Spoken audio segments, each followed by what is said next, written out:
చిన్నప్పుడు మా స్కూల్లో బర్త్డే రోజు ఎవరైతే బర్త్డే ఉంటుందో వాడికి అసెంబ్లీకి పిలిచి నువ్వు పెద్ద అయితే ఏమవుతావు అని అడిగేవారు. ఆడు ఏమంచో నేను ఆస్ట్రోనాట్ అవుతా, నేను పోలీస్ ఆఫీసర్ అవుతా, నేను లాయర్ అవుతా అని చెప్పేవారు. బట్ ఎవరు కూడా సాఫ్ట్వేర్ ఇంజనీర్ అవుతానని చెప్పలేదు. బట్ మనందరం అయ్యాం. లిటరలీ మనందరం ఎవరినో ఒకరిని చూసుకొని ఇన్స్పైర్ అవుతాం. మనందరం ఎవరినో ఒకరిని ఫాలో అవుతాం. మన టాలీవుడ్ హీరోస్ అయినా, మన క్రికెట్ స్టార్స్ అయినా సేమ్ అలాగే మన్ని చూసి కూడా కొంతమంది ఇన్స్పైర్ అవుతూ ఉంటారు. చాప్టర్ 3 శ్లోక్ నంబర్ 20 ఇంకా 21లో శ్రీకృష్ణుడు చెప్తున్నారు, పార్థ కింగ్ జనక్ వాళ్ళ కర్తవ్యంని కరెక్ట్గా చేశారు.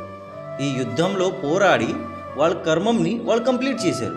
వాళ్ళని చూసుకొని చాలా మంది ఇన్స్పైర్ అయ్యారు. ఒక లీడర్ కి చాలా మంది ఫాలోవర్స్ ఉంటారు. లీడర్ చాలా మందిని ఇన్ఫ్లుయెన్స్ చేస్తూ ఉంటారు. సో లిటరలీ ఆ లీడర్ ఈ సొసైటీని వేరే సేప్ ఇవ్వగలరు. ఆ లీడర్ మంచి పనులు చేస్తే చాలా మంది మంచి పనుల వైపు ఇన్స్పైర్ అవుతారు.